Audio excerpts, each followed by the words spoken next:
Assalamualaikum warahmatullahi wabarakatuh. Sebelum saya start saya punya sharing, saya suka menceritakan kita punya complete financial life.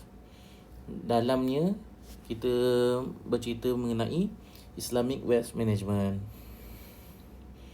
Islamic Wealth Management mengandungi 5 aspek ataupun komponen, iaitu yang pertama wealth creation, kedua wealth accumulation, ketiga wealth protection, keempat wealth purification, dan last sekali wealth distribution.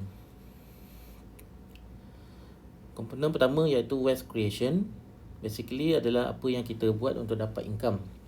Dan income kita boleh kategori kepada 3 jenis income, iaitu active income, ataupun contohnya seperti salary kita, side income kita, hasil income kita ataupun business. Kedua adalah passive income, iaitu daripada rental kita, dan last sekali portfolio income, iaitu daripada dividend, daripada ASB ke, daripada fixed deposit ke, daripada bond ke.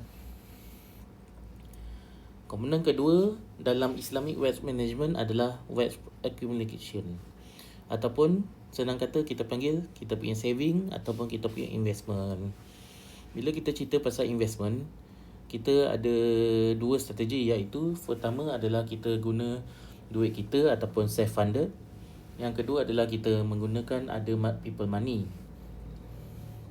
Contoh menggunakan ada people money adalah ASBF, kita buat loan, ataupun kita leverage kita punya gold, kita leverage kita punya asset untuk buat overdraft, ataupun untuk high net worth individual akan dapat special bank facilities. Komponen ketiga dalam Islamic Wealth Management yang adalah wealth protection.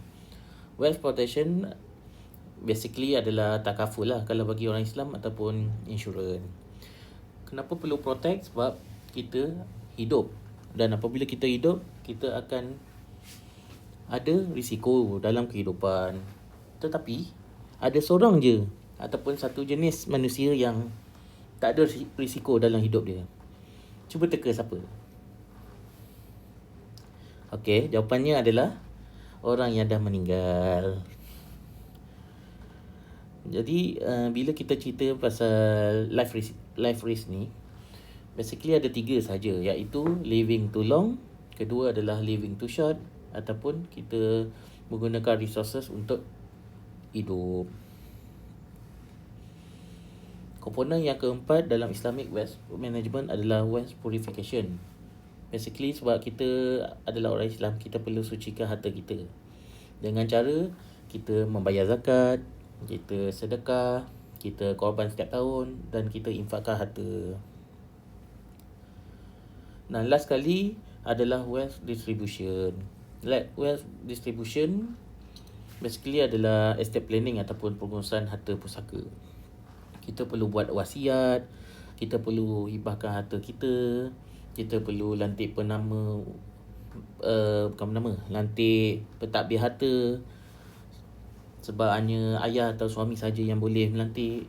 Ataupun kalau kita dapat ada extra money, kita nak buat charity, sebab kan sedekah jariah kan berpanjangan pahalanya. Jadi kita boleh buat trustee, kita boleh buat foundation, dan kita kasih charity kepada masyarakat.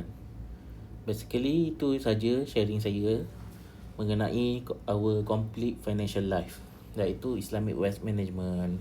Assalamualaikum.